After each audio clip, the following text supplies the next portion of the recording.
영적 집중이 약해질 때 역대하 15장 17절 산당은 이스라엘 중에서 제하지 아니하였으나 아사의 마음이 일평생 온전하였더라. 아사 왕은 외적 순종에 있어서 온전하지 못했습니다.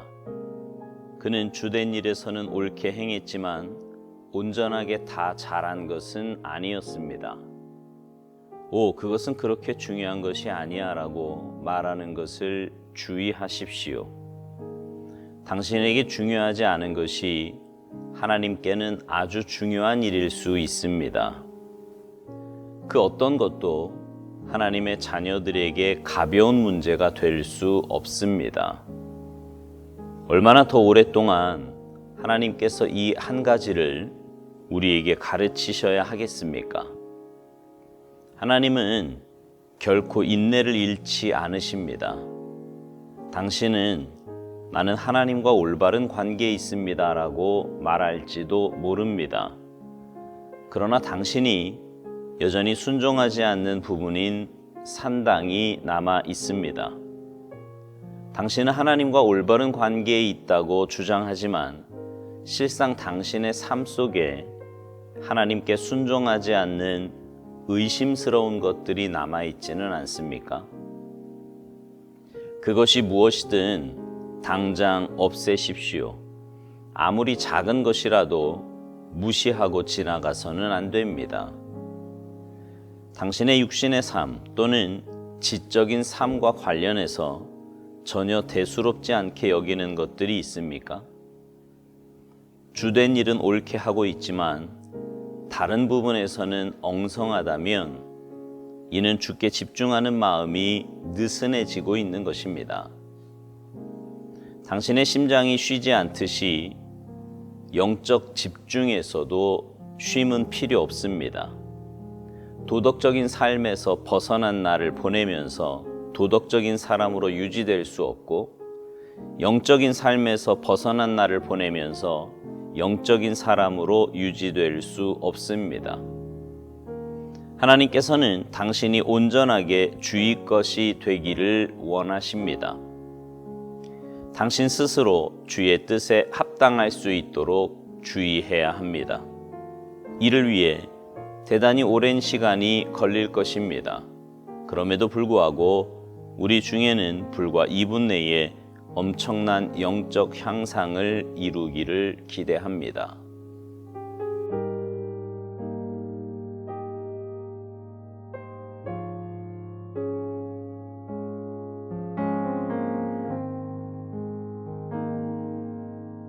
역대하 15장에는요 아사 왕의 개혁이 나오고요. 그 이전 14장에는 아사가 왕이 되어서 유대 구스 사람들과 전쟁하는 모습이 나옵니다. 수많은 군사와 병거를 앞세워 유다 땅을 침공했을 때 상대적으로 열세에 놓여 있었던 아사 왕이 하나님 앞에 나아가 기도하는 장면은 깊은 감동을 주기에 충분합니다. 역대하 14장 11절에 보면 아사 왕이 이렇게 기도를 합니다. 아사가 그의 하나님 여호와께 부르짖어 이르되 여호와여 힘이 강한 자와 약한 자 사이에는 주 밖에 도와주리가 없사오니 우리 하나님 여호와여 우리를 도우소서. 우리가 주를 의지하오며 주의 이름을 의탁하옵고 이 많은 무리를 치러 왔나이다. 여호와여 주는 우리 하나님이시오니 원하건대 사람이 주를 이기지 못하게 하옵소서. 저는 이 기도가 참 좋습니다.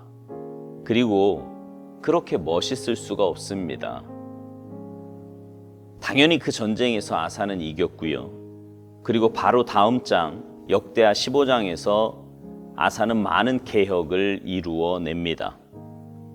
그런데 아사의 개혁에 한 가지 아쉬운 점은 오늘 본문 15장 17절에 나오는 말씀대로 산당을 제하지 아니하였다는 점입니다.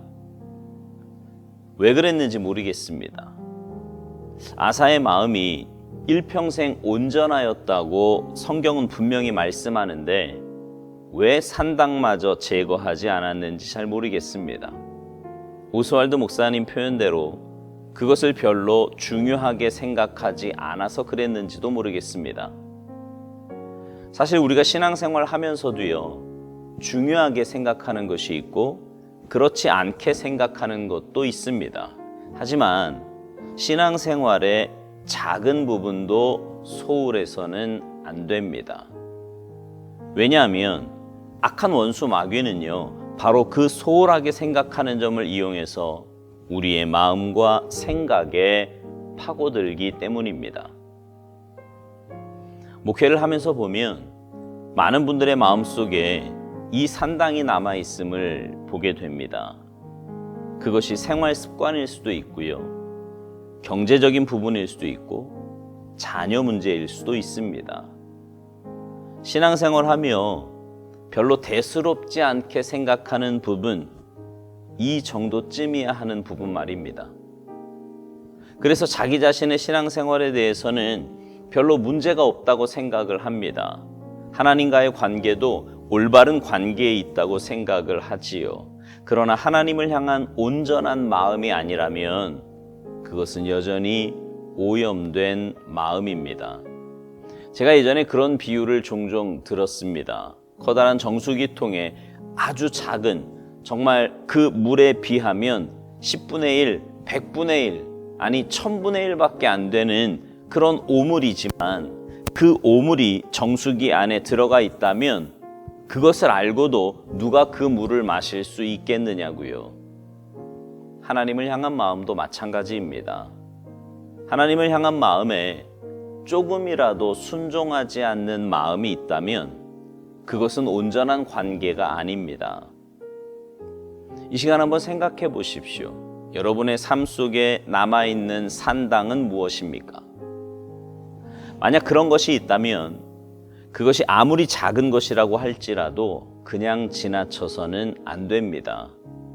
반드시 여러분의 마음속에서 그것을 없애버려야만 합니다.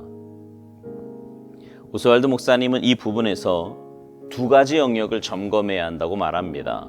바로 육신의 삶과 지적인 삶입니다. 육신의 삶이라고 한다면 생활하면서 저지르는 것들이겠지요. 예를 들면 다른 사람과 교제할 때 남의 말을 하는 겁니다. 남의 말을 한다는 것은 결코 상대방의 좋은 점, 잘하는 점을 말하지는 않습니다. 신기한 것은 그런 말은요, 잠언에 있는 대로 별식과 같아서 나도 모르게 그런 말을 듣고 하는 것에 마음을 쉽게 오픈합니다. 그러나 분명 그것은 하나님 보시기에 좋은 일이 아니지요.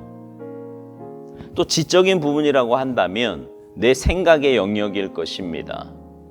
내 생각은 아무도 볼 수 없습니다. 하나님과 나만 아는 영역이지요.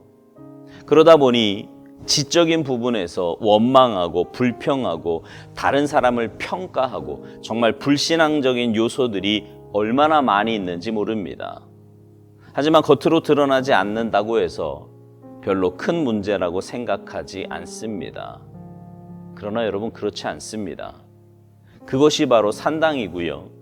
그 산당은 언젠가 밖으로 드러나게 될 것입니다. 오스왈드 목사님은 주된 일은 옳게 하고 있지만 다른 부분에서는 엉성하다면 그것은 주님께 집중하는 마음이 느슨해지고 있는 것이라고 말합니다. 그렇습니다. 하나님께 집중하는 일에는 느슨함이란 있을 수 없습니다. 그래서 우리에게는 영적인 민감함이 필요합니다. 그리고 영적인 꾸준함도 있어야 합니다. 하나님은 우리에게 최고의 은혜를 베풀어 주셨습니다. 그러기에 우리에게 최고의 것을 요구하실 수 있습니다. 하나님은 우리를 늘 돌보고 계시며 한결같은 모습으로 우리와 동행해 주십니다. 그러기에 우리에게 온전히 주님께 집중할 것을 요구하실 수 있습니다.